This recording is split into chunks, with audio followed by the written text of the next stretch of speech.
Welcome to School of Hustle, the show where we are celebrating and finding inspiration from people who are making their own way. Today, we have Sufia Hossain, founder and CEO of Silly Chilly Hot Sauce. I think you have such a fantastic background because you did not start as a chili sauce maker. Nope. Tell me about how you got to where you are today. Sure. So I went to FIT, fashion school, and my whole background is in fashion. If you look through my resume, I never even worked at a restaurant. About 2 years ago, I kind of started making hot sauce and at home out of my apartment in Hoboken. And journey just started from there. And I used to go to farmers market and pick up peppers, bring it home, and started just making. And it was so bad, guys. Like, it was disgusting. Like, I made it and I just poured it down the drain for the 3 months. Like, it was just bad. But you know, when you are very consistent and you just want to learn, so that was my thing. I want to learn. Like, I was like, I'm just gonna get this puppy right. So I just kept doing and making, and then it was just getting better. And then one of my coworkers at Gap, she wanted to buy some of my stuff, and I was like, wow, you're gonna pay me for it? Like, you would pay me for something that I made? So that was like my first sale in my entire life, because I never made something and I sold it. So that feeling I will never forget. Did you grow up loving hot sauce? What was it that set you on the path? I still, to this date, I still don't know. It was like a calling for me. Like, I was making it and I just felt good. And the part felt good was like I was working with the farmers. Like, I would buy stuff directly from them and just bring it home and make it. So that was the part I really enjoyed. And that kind of escalated to what I'm doing right now. From what I understand, you are very thoughtful about where you source your peppers. Yes, I consider myself as the bridge between the farmers and the consumers. Everything that I source, everything I use in my bottle to make my sauce comes directly from the farmers. So as I grow my company and the farmers, I'll be working with more farmers who will be working side by side. So this is actually a social movement for me, a lot more than just making hot sauce, being in business, but it's a social movement for me. And I'm an activist entrepreneur. You know, I want to help them, and I want to that's what keeps me going. So I want to break down the bottle. We've talked a lot about the inside, and we can see that there's such thought into the quality of the ingredients and the support of the farming community. But I actually just want to look at the bottle. Yeah. So the bottle is really pretty, which does not surprise me because you have a background in fashion. In fact, there's a very chic, fashionable woman on the bottle with a beautiful little dog.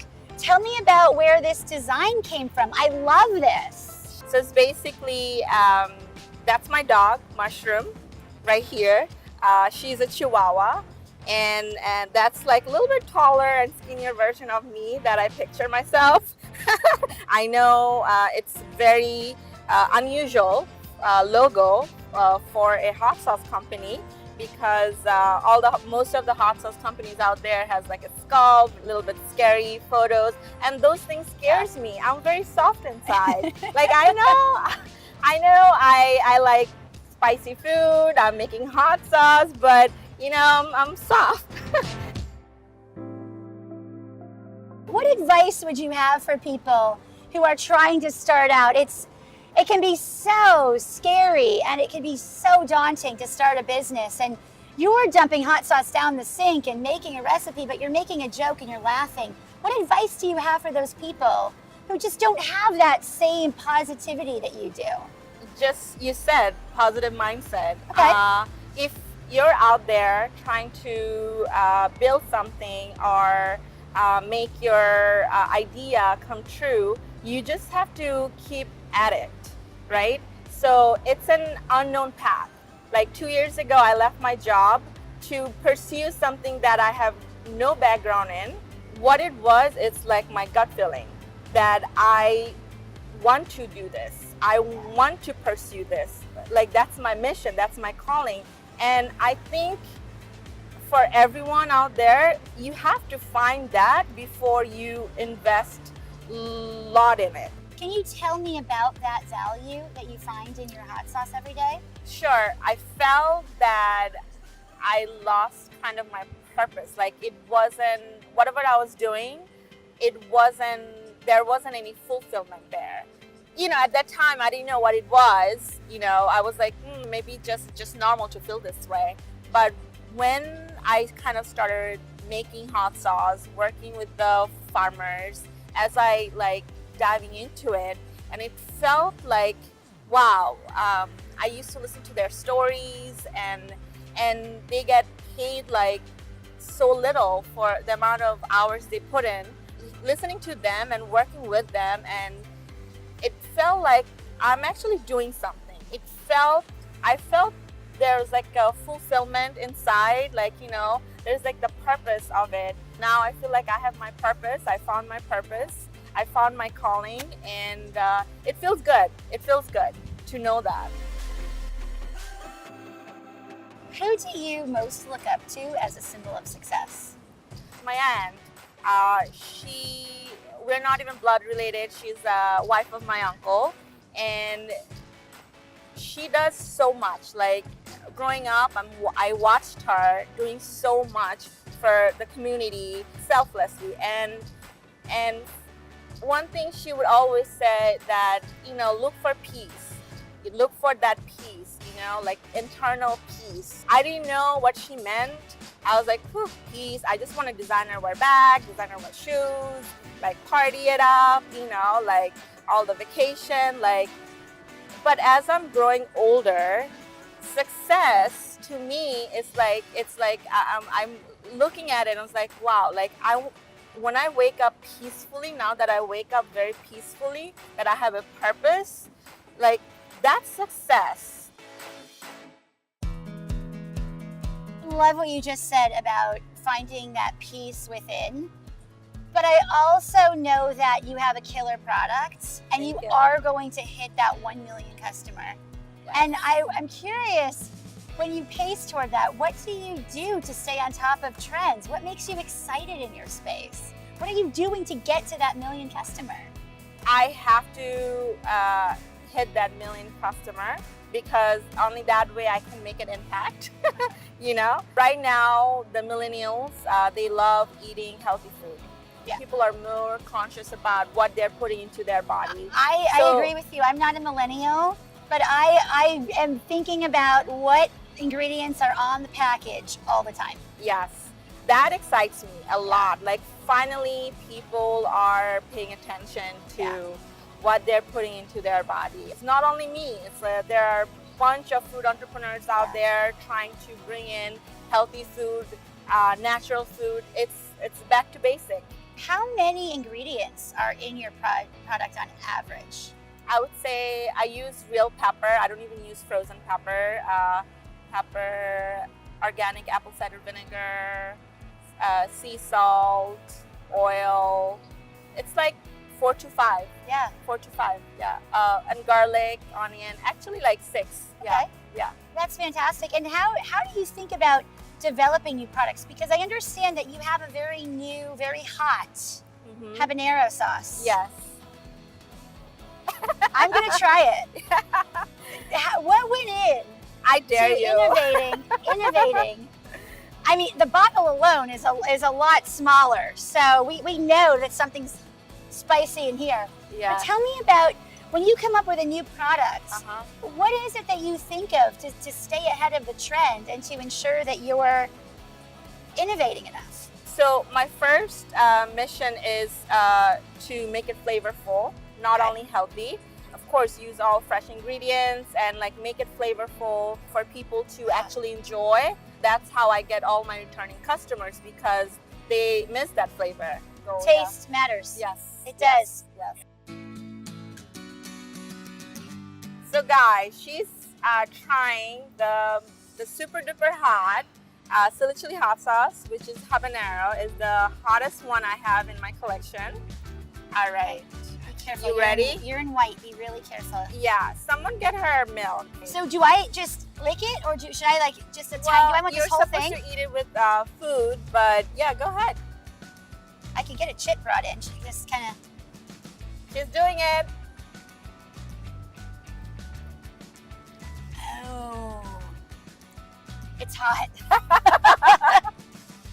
It's hot. It's hot. It's hot. It's good. It has flavor, but wow, that's hot. I like spicy food. Like I love shishito peppers, and I'm the person at the table that just hopes that I get that really hot pepper, because there's always like one in every bowl, and I love it. And sometimes I've had that hot pepper, and it is nothing compared to this habanero hot sauce. What is one thing that you still need to learn? I would say have more patience. Learn to have patience. Learn to have patience. Yeah. Because in entrepreneurship, it's not easy.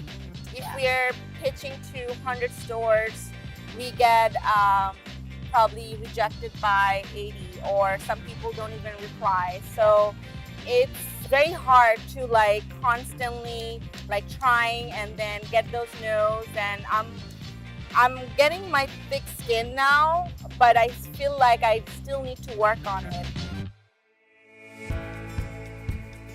I would love for you to tell us, what is the best piece of advice that you have ever been given? Someone in my family friend who's also an entrepreneur told me that always pay your suppliers, your vendors on time, because you build your relationship, your reputation from it. It's a relationship business is what this is all about, right? Yes, it is.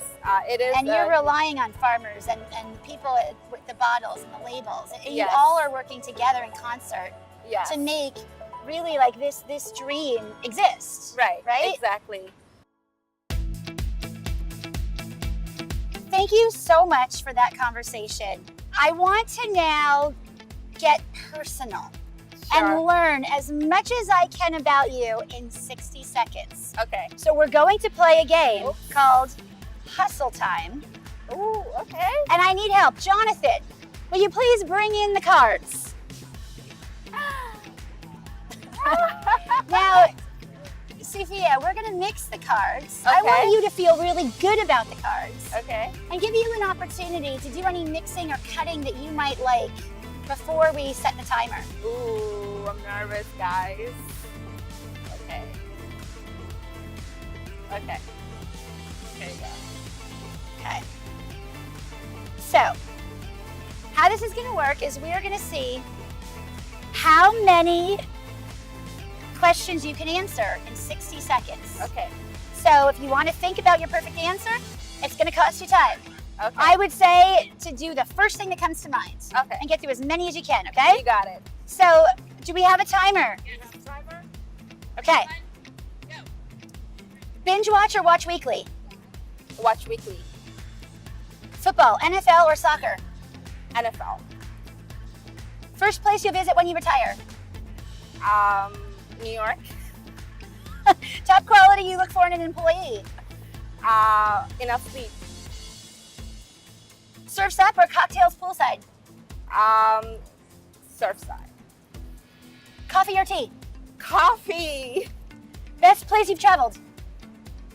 Oh my God, so many. Thailand. NYC tourist, help with directions or keep you on your own way? Of course, help with directions, come on. First record you bought with your own money? Oh my God, I never bought a record though. Okay. First concert you ever saw? Coldplay? Who is someone that defines successful to you? My aunt.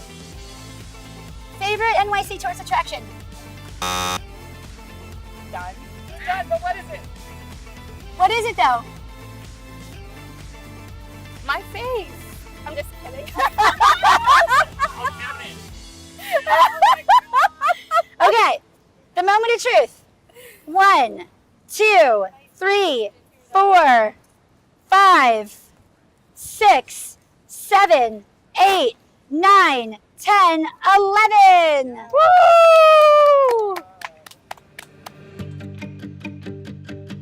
I know that you're always up for a challenge.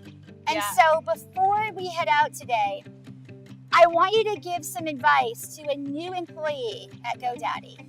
Okay. Our new employee is Noodle, the pug. Noodle has 50,000 followers on Instagram. Oh my God, Noodle! Come to me, Noodle. But Noodle is a very picky eater. What advice would you give to somebody who's afraid of spicy food and afraid of trying new things? To be clear, this advice is for the people out there, not Noodle. Okay, if it's for people, I would say, listen, hot sauce doesn't kill you. I Google it all the time. I make my interns Google it all the time. Try it. It's fine. It's not gonna kill you. But Noodle, don't, right? Like, no, Noodle. This was such a fabulous conversation. I Thank loved you it. for being here. Thank you for having me. You're welcome.